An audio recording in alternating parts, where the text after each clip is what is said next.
মহিলাদের ঈদের সালাত, এখন আমাদের মা বোনদেরকে ঈদের সালাতে পাঠাতে হবে। ফুকাহায়ে কেরাম এবং আল্লাহ রাসূল সাল্লাল্লাহু আলাইহি ওয়াসাল্লামের যে চিন্তাধারা, যে আদর্শ ফিকহ, যেটা উলামায়ে কেরাম লালন করেছেন, এখান থেকে বোঝা যায় মা বোনরা যথাসম্ভব না উচিত ঈদগাহে না যাওয়া, জুমআতে শুরুক না হওয়া।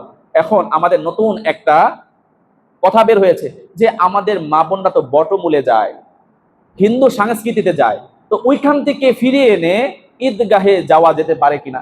দেখেন কথাটা কত সুন্দর, কথা সুন্দর না অসুন্দর বলেন? কথা সুন্দর না অসুন্দর সেটা পরের আমি আঁকি, আমি বলি শরীয়ত কি বলে। শরীয়ত যদি বলে যে সেজদা তো অনেক মূল্যবান, প্রত্যেক রাকাতে তো আমরা 2টা করে সেজদা করি, এত লাভ সেজদার মধ্যে, 2টার জায়গায় 3টা দিলে সমস্যা কোথায়? 2টা সেজদার জায়গায় 3টা দিলে সমস্যা আছে? হ্যাঁ, সমস্যা আছে। আপনারা মা বোনদেরকে ঈদগাহে পাঠান, আমি না করব না। আমার একটা জিনিস আপনাকে দায়িত্ব দেন, এই মা বোনদেরকে ইসলামী রাষ্ট্র প্রতিষ্ঠা করে রাসূলুল্লাহ সাল্লাল্লাহু আলাইহি সাল্লামের জীবনে যেই রাষ্ট্র ছিল ওই রাষ্ট্র আমাকে উপহার দেন, তারপরে আপনি মহিলাদেরকে, মা বোনদেরকে মসজিদে আনেন, কোন উলামায়ে কেরাম আপনাদের বিরোধিতা করবেন? বলেন ঠিক না বেঠিক? রাসূলের যুগে মা বোনরা একজন মা মনে করত, বোন মনে করত, কি হলো?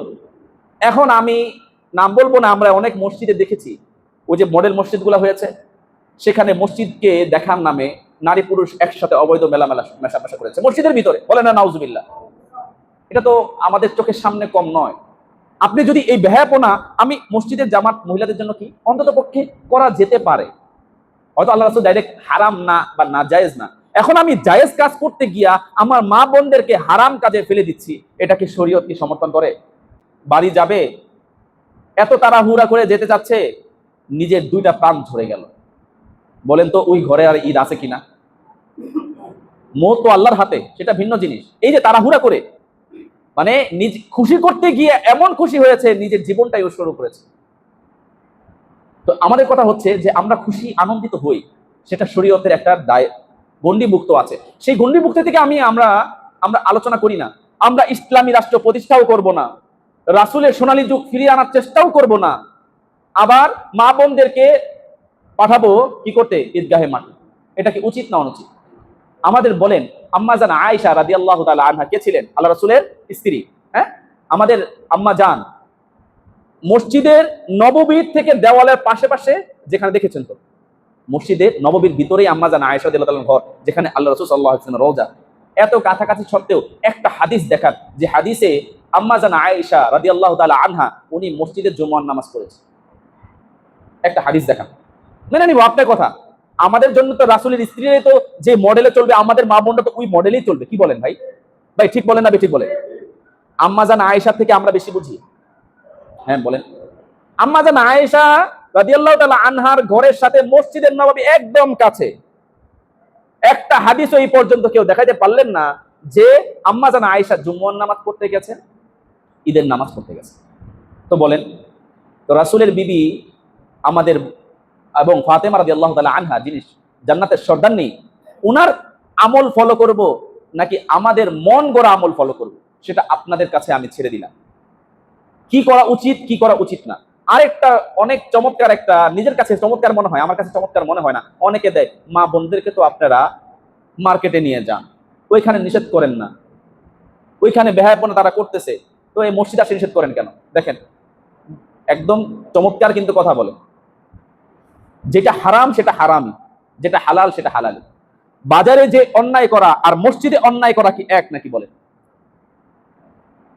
ইবাদতের উদ্দেশ্যে মসজিদে অথবা আমরা ঈদগাহের ময়দানে গেলাম, মনে করেন 1 লক্ষ মা বোনরা ঈদগাহে আসছেন, ধরুন 1 লক্ষ বা 1 কোটি মা বোন আসছে, এর মধ্যে থেকে যদি 1000 মা বোন যদি অন্যায় লিপ্ত হয়, সেটা কি আমাদের জন্য ভালো হবে? 1000 কমই ধরে নিলাম। ঘরে আটকায়াও আমরা আমাদের মেয়েদেরকে ভালোভাবে রাখতে পারি না, ফোনের মধ্যে ফিটিস করে, এত তাকে ভালো ভাবে রেখেও তাদেরকে আমরা সেফ রাখতে পারি না, আমরা তাদেরকে ঈদগাহে ছেড়ে দিব আর সে ভালো থাকবে? এটা কষ্টের জন্য বলি আর কি, যে আমাদের মা বোনরা কিভাবে চলা উচিত, আমরা কিভাবে চালাচ্ছি। এই জন্য মুহতারাম হাজরিন, এই বিষয়গুলো আপনাদের বিষয়টা আপনাদেরকে ভাবানোর জন্য বললাম, যে আপনারা একটু ভাবুন। কথা চমৎকার হলেই শরীয়ত চমৎকার হয়ে যায় না।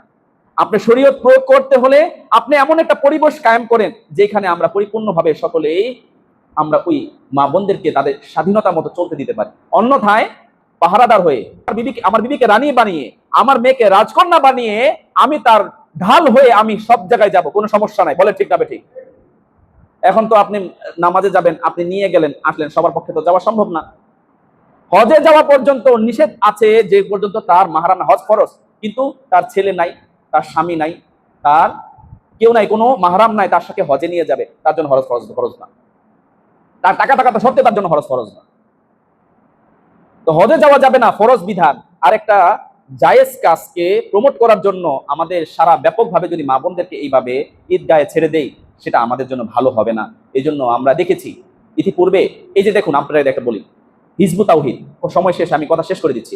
হিজবুত তাওহীদ নামের একটা ইসলাম বলে আমরা তাওহীদ মানে দাবি করে আমরা তাওহীদের উপরে আছি, অথচ তাদের সমস্ত কাজ কোরআন বিরোধী, হাদিস বিরোধী। অনেক মানে ভণ্ড পীরের মুরিদ আছে, তারা বিভিন্ন ধরনের কি করে মা বোনদেরকে ঈদগাহে পাঠায়। আপনারা যায় দেখেন আশেপাশে, যদি সম্ভব হয় একদিন গিয়ে তাদের আশেপাশে ঘুরে দেখেন মা বোনদের অবস্থাটা কি। না পর্দার প্রতি খেয়াল আছে, না শরীরের কাপড়ের প্রতি খেয়াল আছে। আর আশেপাশে যে গুড়গুড় করতেছে, মা বোনরা তো ভালো, ওনাদেরকে তো খারাপ বলি না। ছেলেরা যে দুধের দুধ আর তুলসী পাতা, সেটা বলছি না। ছেলেরাই পিছনে পিছনে গিয়া ভালো মানুষটাকে নষ্ট করে। ছেলের মধ্যেও ভালো খারাপ আছে, মেয়েদের মধ্যেও ভালো খারাপ আছে। এখন কে ভালো কে খারাপ, এটা মনের ভিতরে ঢুকা আমাদের পক্ষে সম্ভব না, এবং বলা সম্ভব না আপনি যান আর আপনি যায়েন না। আওয়াম ভাবে যদি লাভ এবং ক্ষতির আশঙ্কা, লাভের থেকে ক্ষতির আশঙ্কা বেশি থাকে, তাহলে লাভটা ছেড়ে দিয়ে ক্ষতির থেকে বাঁচা আমাদের জন্য আবশ্যক। উদাহরণ দিয়ে বলি, সর্বশেষ একটা উদাহরণ। আল্লাহ রাসূল আল্লাহ তাআলা কোরআন কারীমের মধ্যে বলছেন, মদ মানুষের জন্য উপকার। আল্লাহ বলছেন ডাইরেক্ট, কি বলেছেন? মদ মানুষের জন্য উপকার, কিন্তু লাভের থেকে ক্ষতি বেশি, এই জন্য হারাম। লাভের থেকে, বলেন না, লাভের থেকে ক্ষতি বেশি, লাভের থেকে ক্ষতি বেশি, এই জন্য এটা কি হয়ে গিয়েছে? হারাম হয়ে গিয়েছে। এই জন্য অনেক লাভও আছে, লাভের থেকে যখন ক্ষতি বেশি হবে, তখন ওই জায়েজ কাজটাও না জায়েজের পর্যায়ে চলে যাবে। বুঝে আসছে তো ইনশাআল্লাহ? আল্লাহ তাআলা আমাদের সকলকে তৌফিক দান করে, সবাই পড়ে আমিন।